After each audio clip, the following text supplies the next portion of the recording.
श्री कृष्ण गोविंद हरि मुरारी हे नाथ नारायण वासुदेव। श्री कृष्ण गोविंद हरि मुरारी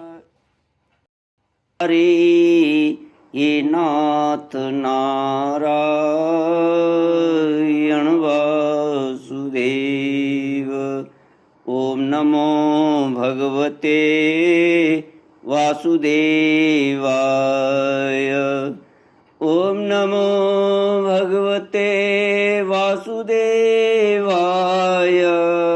ओम नमो भगवते वासुदेवाय। सच्चिदानंद रूपाय विश्वोत्पत्त्यादि हेतवे तापत्रय विनाशाय श्री कृष्णाय वयं नमः। श्री कृष्णाय वयं नमः। सच्चित आनंद स्वरूप परमात्मा जो सृष्टि के उत्पत्ति पालन और संहार करता है तथा जीवों के आध्यात्मिक आदि दैविक आदि भौतिक तापों को नष्ट करने वाले हैं अर्थात जीवों के मानसिक शारीरिक और भौतिक दुखों को दूर करने वाले हैं, उन श्री कृष्ण भगवान को हम नमस्कार करते हैं। श्री कृष्ण गोविंद हरि मुरारी हे नाथ नारायण वासुदेव। श्रीमद्भागवत महात्म्य अथ षष्ठोऽध्यायः।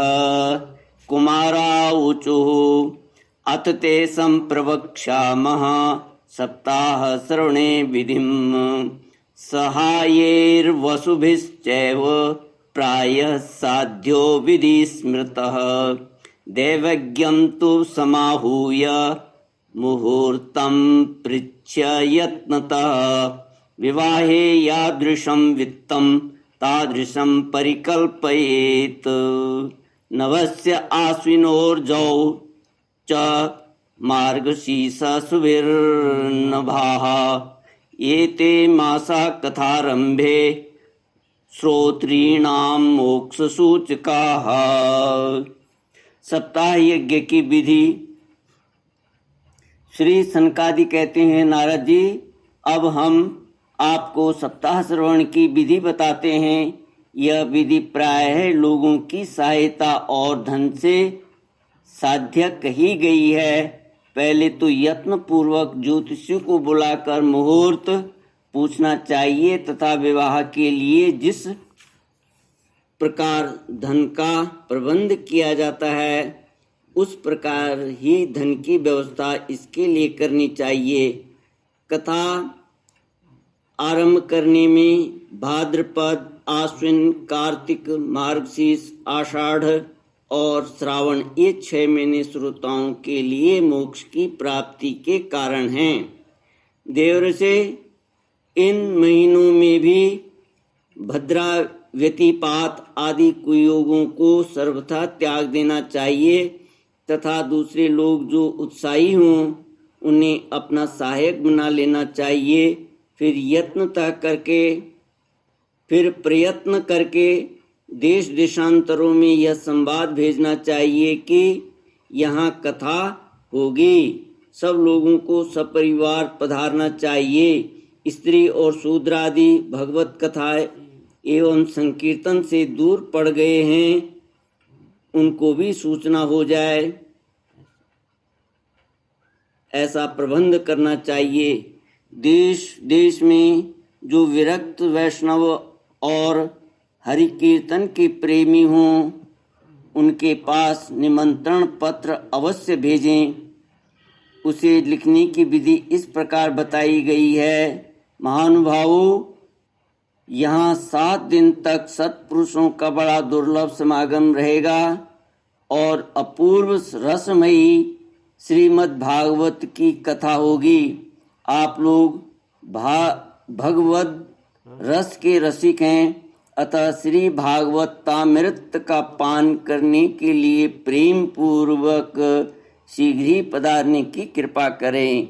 यदि आपको विशेष अवकाश न हो तो भी एक दिन के लिए तो अवश्य ही कृपा करनी चाहिए, क्योंकि यहाँ का तो एक क्षण भी अत्यंत दुर्लभ है।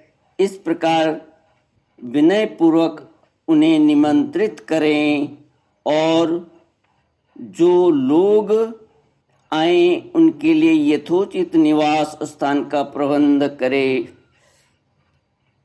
कथा का श्रवण किसी तीर्थ में, वन में अथवा अपने घर पर भी अच्छा माना गया है। जहाँ लंबा चौड़ा मैदान हो वहीं कथा स्थल रखना चाहिए। भूमि का शोधन, मार्जन और लेपन करके रंग बिरंगी धातुओं से चौक पूरे घर की सारी सामग्री उठाकर एक कोने में रख दें। 5 दिन पहले से ही यत्न पूर्वक बहुत से बिछाने के वस्त्र एकत्रित कर लें तथा केले के खंभों से सुशोभित एक ऊंचा मंडप तैयार कराए। उसे एक ओर फल, पुष्प, पत्र और चंदोवे से अलंकृत करे तथा चारों ओर झंडियां लगाकर तरह तरह के सामानों से सजा दें। उस मंडप में कुछ ऊंचाई पर 7 विशाल लोकों की कल्पना करे और उनमें विरक्त ब्राह्मणों को बुला बुला कर बैठाए। आगे की ओर उनके लिए वहाँ यथोचित आसन तैयार रखे। इनके पीछे वक्ता के लिए भी एक दिव्य सिंहासन प्रबंध करे। यदि वक्ता का मुख उत्तर की ओर रहे तो श्रोता पूर्वाभिमुख होकर बैठे, और यदि वक्ता पूर्वाभिमुख रहे तो श्रोता को उत्तर की ओर मुख करके बैठना चाहिए, अथवा वक्ता और श्रोता को पूर्व मुख होकर बैठना चाहिए। देश काल आदि को जानने वाले महानुभावों ने श्रोता के लिए ऐसा ही नियम बताया है, जो वेद शास्त्र की स्पष्ट व्याख्या करने में समर्थ हो, तरह तरह के दृष्टांत दे सकता हो तथा विवेकी और अत्यंत निष्प्रह हो। ऐसे विरक्त और विष्णु भक्त ब्राह्मण को वक्ता बनाना चाहिए। श्रीमद् भागवत के प्रवचन में ऐसे लोगों को नियुक्त नहीं करना चाहिए जो पंडित होने पर भी अनेक धर्मों के चक्कर में पड़े हुए हो, स्त्री लंपट एवं पाखंड के प्रचारक हों। वक्ता के पास ही उसकी सहायता के लिए एक वैसा ही विद्वान और स्थापित करना चाहिए, वह भी सब प्रकार के संशयों की निवृत्ति करने में समर्थ और लोगों को समझाने में कुशल हो। कथा प्रारंभ के दिन से एक दिन पूर्व व्रत ग्रहण करके एक दिन पूर्व व्रत ग्रहण करने के लिए वक्ता को क्षौर करा लेना चाहिए तथा अरुणोदय के समय शौच से निवृत्त होकर अच्छी तरह स्नान करे और संध्यादि अपने नित्य कर्मों को संक्षेप से समाप्त करके कथा के विघ्नों की निवृत्ति के लिए गणेश जी का पूजन करे। तदनंतर पितृगण का तर्पण कर पूर्व पापों की शुद्धि के लिए प्रायश्चित करे और एक मंडल बनाकर उसमें श्री हरि को स्थापित करे। फिर भगवान श्री कृष्ण को लक्ष्य करके मंत्रोच्चारण पूर्वक कर्मशः षोडशोपचार विधि से पूजन करे और उसके पश्चात प्रदक्षिणा तथा नमस्कार आदि कर इस प्रकार स्तुति करे। करुणा निधान, मैं संसार सागर में डूबा हुआ और बड़ा दीन हूँ। कर्मों के मोह रूपी ग्रह ने मुझे पकड़ रखा है। आप इस संसार सागर से मेरा उद्धार कीजिए। इसके पश्चात धूप दीप आदि सामग्रियों से श्रीमद् भागवत की भी बड़े उत्साह और प्रीति पूर्वक विधि विधान से पूजा करें। फिर पुस्तक के आगे नारियल रखकर नमस्कार करें और प्रसन्न चित्त से इस प्रकार स्तुति करें।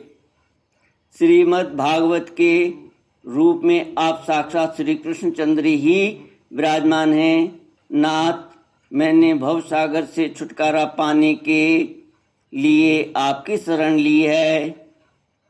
मेरा यह मनोरथ आप बिना किसी विघ्न बाधक के सांगोपांग पूरा करें। केशव, मैं आपका दास हूँ। श्री कृष्ण गोविंद हरे मुरारे, हे नाथ नारायण वासुदेव। ओम पूर्णमद पूर्णमिदं पूर्णात् पूर्णमुदच्यते पूर्णस्य पूर्णमादाय पूर्णमेवावशिष्यते। ओम शांति शांति शांति। हरि ओम। श्री गुरुभ्यो नमः। हरि